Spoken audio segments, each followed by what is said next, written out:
Sir నమస్కారం. నమస్తే. కాపిరెడ్డి వెంకట సుబ్బారెడ్డి. అవును, చాలా పెద్దగా ఉంది సార్ మీ పేరు. చాలా పెద్ద మనసు ఉండేవాడిని కాబట్టి పెద్ద పేరు పెట్టారు. పెద్ద మనసు ఉంటే పెద్ద పేరా? అవును. మీ కుటుంబ నేపథ్యం? నేను బేసిక్ గా వ్యవసాయ కుటుంబం నుంచి వచ్చానండి. కాకపోతే మా తాతలు విఎం గా ఉన్నారు. ముందు మున్సిపల్ కారణంగా ఉన్నారు. కాళహస్తి కాదు మీ విలేజ్? కాళహస్తి పక్కన. కాళహస్తికి కౌన్సిలర్స్ ఉంటారు, చైర్మన్స్ ఉంటారు. మండలం మాత్రం ఇదే శ్రీకాళహస్తి రూరల్ మండలం. కాబట్టి తర్వాత నేను ఎంఏ ఎకనామిక్స్ చదవడం జరిగింది. తర్వాత 2 సంవత్సరాలు శ్రీకాళహస్తిలో, అదే విధంగా ఏర్పేడు మండలంలో పాపానాయుడుపేటలో కూడా లెక్చరర్ గా పనిచేయడం జరిగింది. తర్వాత గవర్నమెంట్ లో పనిచేశాను. తర్వాత రెగ్యులర్ లెక్చరర్ రావడం వల్ల నేను అది నిలిపేసి బిజినెస్ కి రావడం జరిగింది. బిజినెస్ తర్వాత మా ఊర్లో మాకు మొదటి నుంచి మాది పెద్ద కుటుంబం కాబట్టి మళ్ళా ఓసీ జనరల్ రావడం వల్ల సర్పంచ్ గా పోటీ చేసి ఈ రాష్ట్రంలోనే ఎవరికి రానటువంటి మెజారిటీ, రాష్ట్రంలో ఎవరికి రానంత మెజారిటీ ఇంకెవరికి రాదు, ఇప్పుడు వచ్చి ఉండదు. నా అపోజిట్ వాడికి 40 ఓట్లే వచ్చాయి. నాకు సుమారు 1100 చిల్లర ఓట్లు వచ్చాయి. అంత మెజారిటీతో ఫస్ట్ నేను డిక్లేర్ చేయడం జరిగింది ఆ రోజుల్లోనే. ఓకే. సర్పంచ్ కి ఎందుకు ఎంచుకున్నారు ఇది కావాలని? ఎవరైనా కూడా ప్రజాసేవ చేయాలంటే ఫస్ట్ కింద నుంచేనా, మన గ్రామ లెవెల్ నుంచి రావాలా. ఇప్పుడు రాజకీయాలు అట్లా లేవు కదా. నేను సర్పంచ్ ఉన్నప్పుడు చాలా బాగున్నాయి. అప్పుడు సెంట్రల్ గవర్నమెంట్ నిధులు వస్తా ఉన్నాయి, విలువలు ఉన్నాయి, స్థానిక సంస్థలు బాగున్నాయి. అదే విధంగా ఉంటుందనే ఉద్దేశంతోనే మళ్ళా జెడ్పీటీసీగా నిలబడాలని అనుకోకుండా నేను వైఎస్ఆర్సీపీ పార్టీ ద్వారా నిలబడ్డాను. ముందు ఏ పార్టీ? నేను తెలుగుదేశంలో ఉన్నాను. పూర్తి స్థాయిలో ఫస్ట్ నుండి. మాకు ఓటు హక్కు వచ్చినప్పటి నుంచి మా పేరెంట్స్ కూడా తెలుగుదేశమే. కానీ నేను సుమారుగా గోపాలకృష్ణారెడ్డితో 30 సంవత్సరాలు నేను జర్నీ చేయడం జరిగింది. తర్వాత అనుకోని కారణాల వల్ల ప్రస్తుత ఎమ్మెల్యే గారు మధుసూదన్ రెడ్డి ఉండడం వల్ల ఆయనతో అవతల వ్యక్తి కూడా రెడ్డి. కాకపోతే ఈయన నాకు సీనియర్. 2019లో కూడా ఒకసారి నాకు సపోర్ట్ చేయమని రిక్వెస్ట్ చేయడం జరిగింది. కాబట్టి అప్పుడు వీలు కాక సారీ 2014లో మొదటి తప్ప. అంటే ఇప్పుడు సిట్టింగ్ ఎమ్మెల్యే. సో ఈయనను వాళ్ళ ఫాదర్ నుంచి కదా. అవును, కరెక్ట్. ఓడిచ్చినప్పుడు మేము గోపాలకృష్ణారెడ్డి పైన ఉండడం జరిగింది.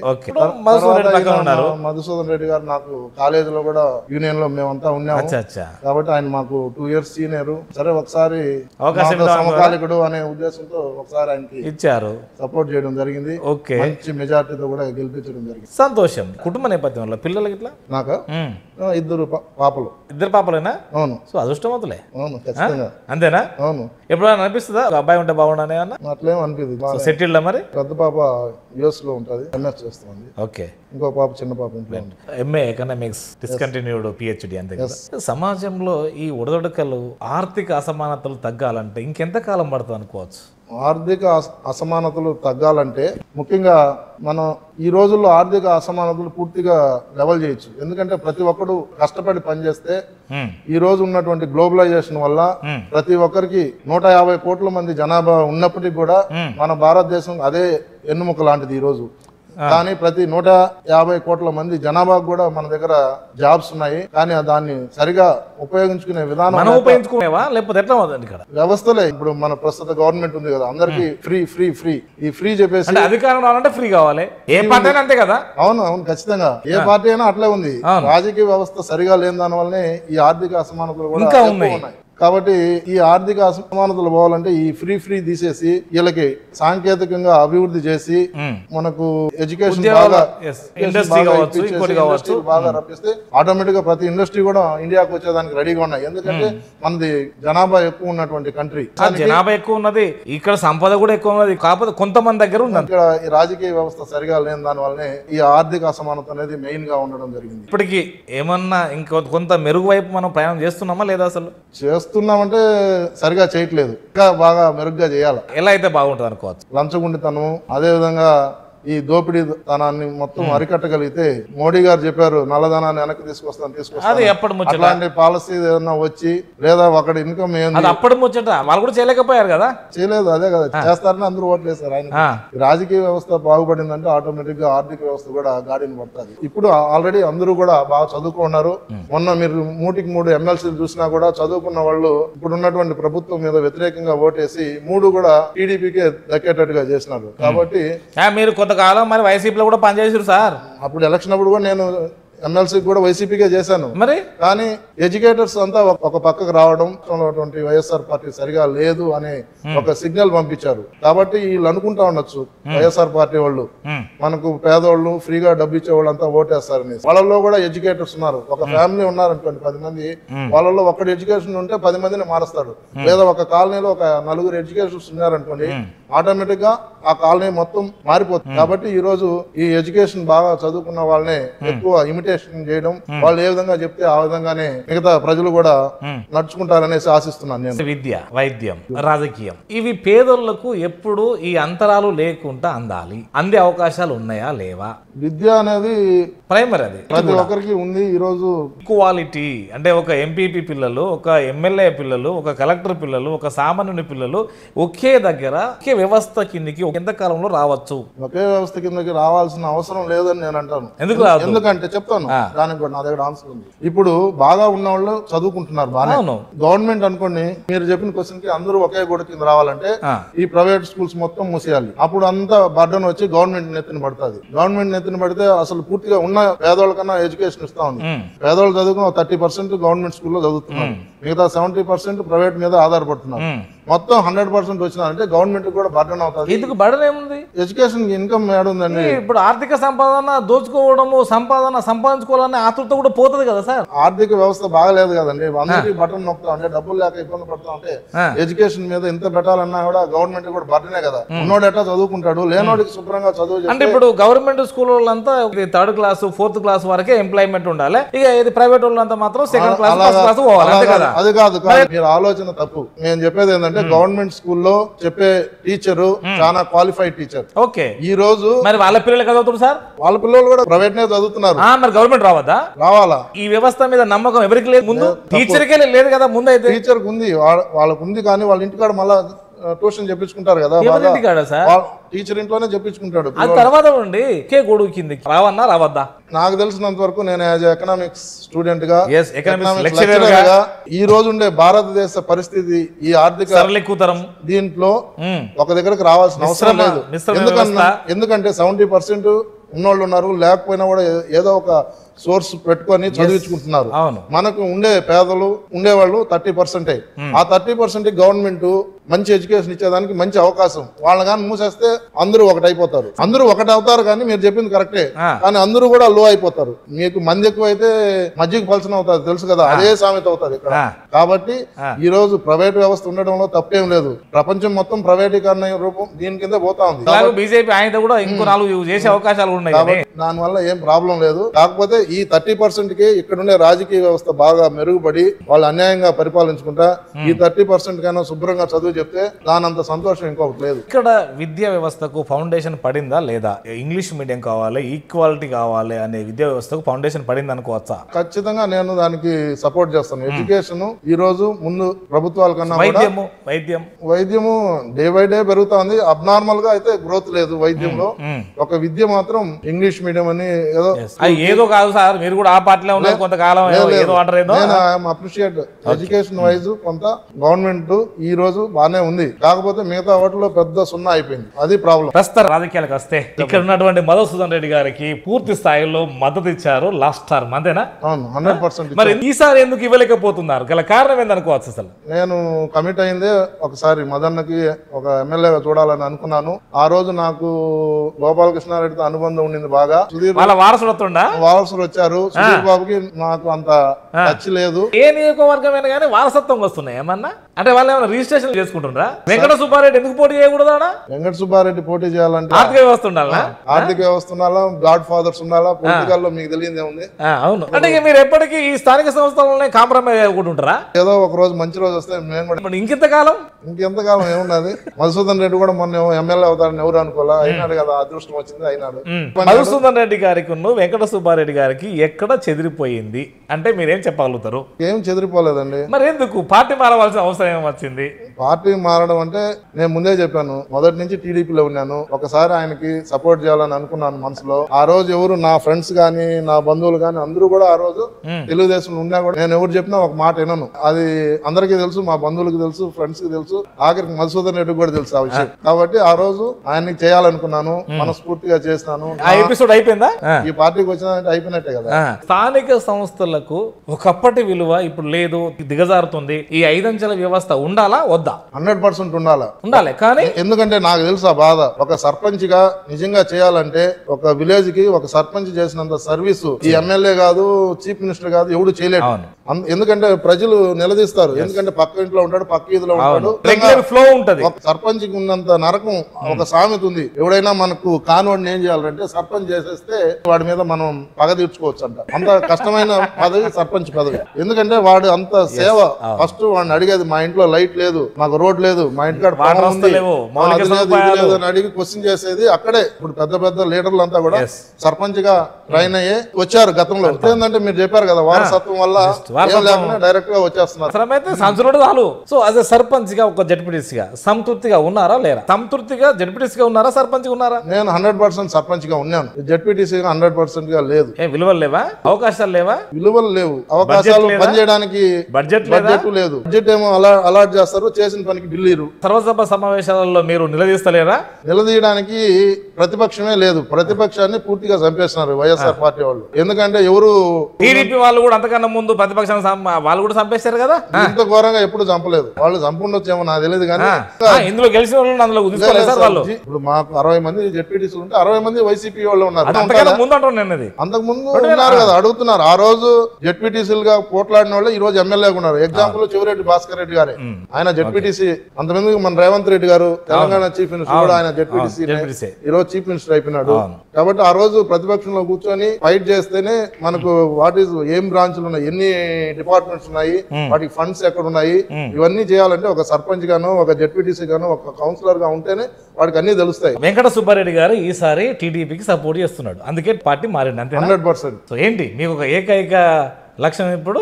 వెంకట సుధీర్ రెడ్డి గారిని భారీ మెజార్టీతో, మొన్న మధుసూదన్ రెడ్డిని ఎంత మెజార్టీతో గెలిపించామో దానికన్నా ఎక్కువగా మెజార్టీతో ఈ రోజు కంకణం కట్టుకున్నారు. సుధీర్ రెడ్డి గారిని గెలిపించాలని నిర్ణయించుకున్నాం. ఇప్పుడు మరి ఏమైనా పాత పరిచయాలు మాట్లాడుకుని ఉంటుందా, లేదంటే మాట్లాడుకుని కూడా బందేనా మన మధుసూదన్ రెడ్డి? నాకు వ్యక్తిగతంగా మధుసూదన్ రెడ్డి గారి మీద నాకేమి ఇబ్బంది లేదు. నేను ఈ రోజు వెంకట సుధీర్ రెడ్డి గారిని గెలిపించాలనుకుంటున్నాను.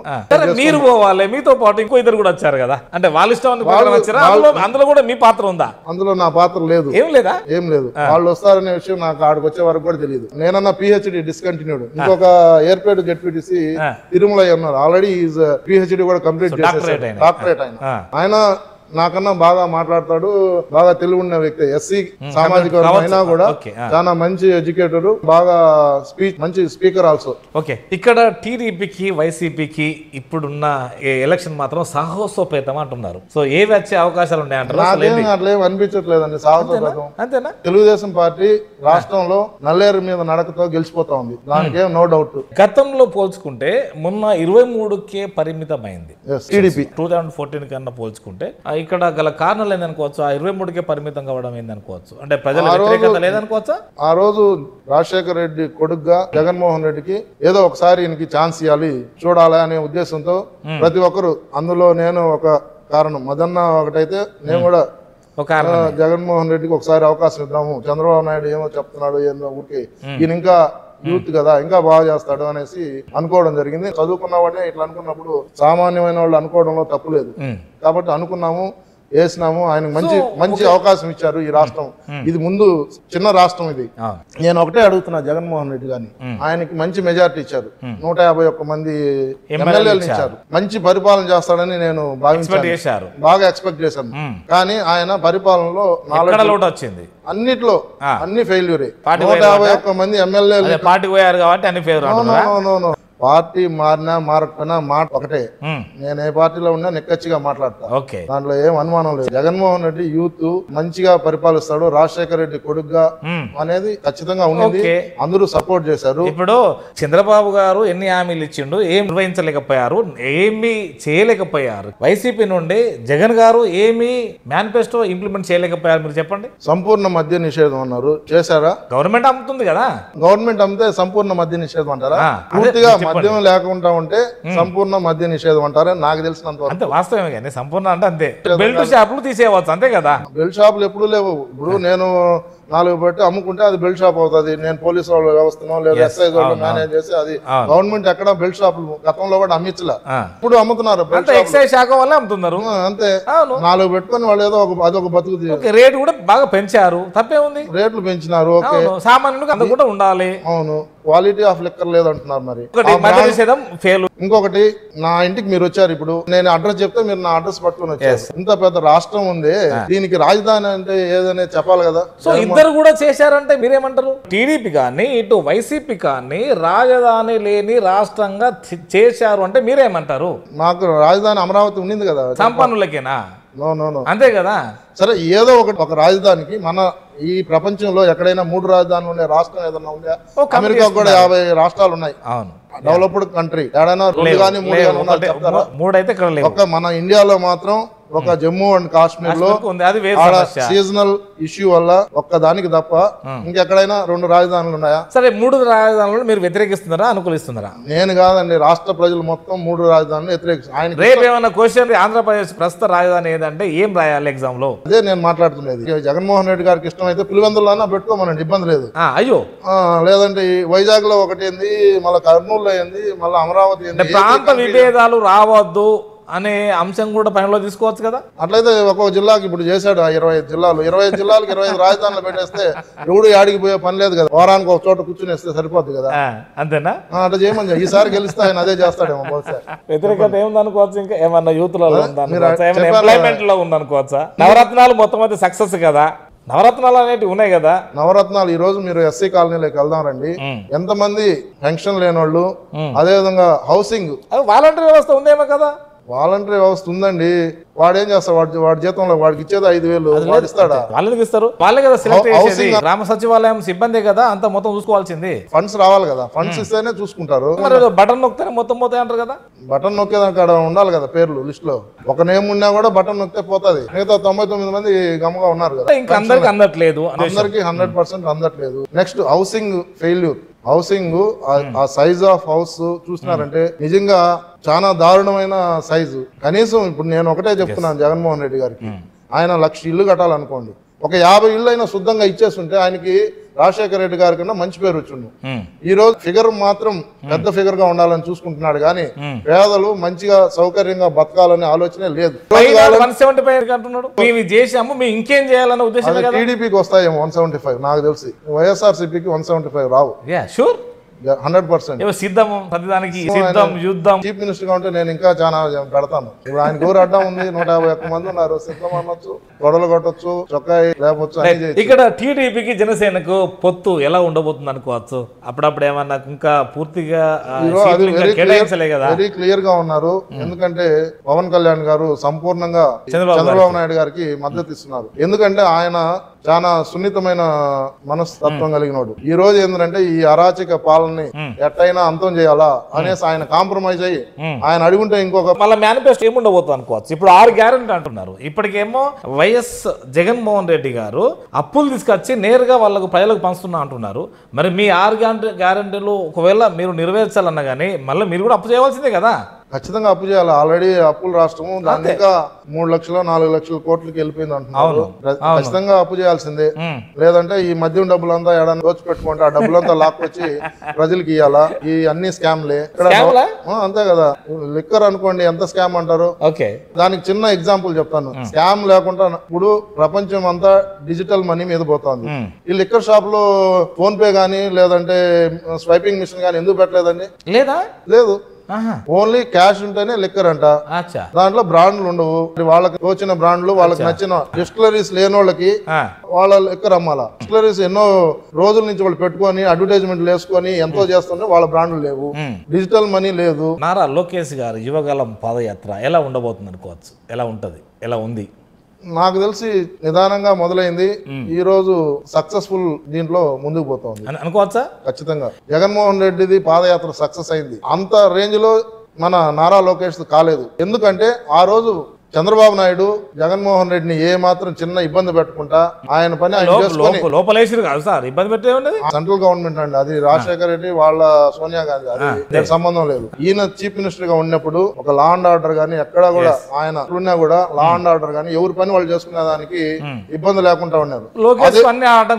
జగన్మోహన్ రెడ్డి గారు ఎక్కడ కావాలన్నా ఆయనకి ఇబ్బంది లేకుండా ఆయన అలవ్ చేయడం, ఆయన ఫ్రీగా తిరుక్కోవడం, ఆయన సక్సెస్ అయింది. ఈ రోజు ప్రతి చోట ఇబ్బంది పెట్టడం, ఎవడు పోతున్నాడు సీసీ కెమెరాలో పెట్టి ఆ సభలో పోనీకుండా చేయడము, వాళ్ళకి పెన్షన్ ఇవ్వకుండా చేయడము, డ్వాక్రా వాళ్ళని పోనీకుండా చేయడము, పేదవాళ్ళు గమనం కూర్చొని తినేదానికి అలవాటు పడినారు. అది తీసేస్తే వాళ్ళకి అలవాటు తప్పవుతుంది కదా.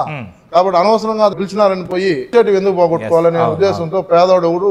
జగన్ గారు 2019 అంటే ఆ ప్రాంతంలో జైలుకి వెళ్ళడం వల్ల ఆయనకు సానుభూతి పెరిగింది, సక్సెస్ అయ్యారు. ఇప్పుడు ఈ ఎలక్షన్ కన్నా ముందు చంద్రబాబు గారు కూడా జైలుకి వెళ్ళారు. చంద్రబాబు కూడా సానుభూతి పెరిగి సక్సెస్ అయ్యే అవకాశాలు ఉన్నాయి అనుకోవచ్చా? సానుభూతి పెరిగింది, సక్సెస్ అయినాడు అనేసి ఇంకా సూపర్ సక్సెస్ అవుతాడని. జైలుకు పోతేనే సక్సెస్. జగన్ గారు పోయారు, జగన్ గారు అంటే ఆ రోజు ఏదో వాళ్ళ ఫాదర్ చీఫ్ మినిస్టర్ ఉన్నప్పుడు ఏదో చేసినారు పోయినారు, అది వద్దు. ఏం లేకుండా A1 ని A2 ని A3 లేకుండా A17 ని A20 ని జైల్లో పెట్టడం, మిగతా వాళ్ళు ఉండడం నిజంగా అన్యాయం కదండి.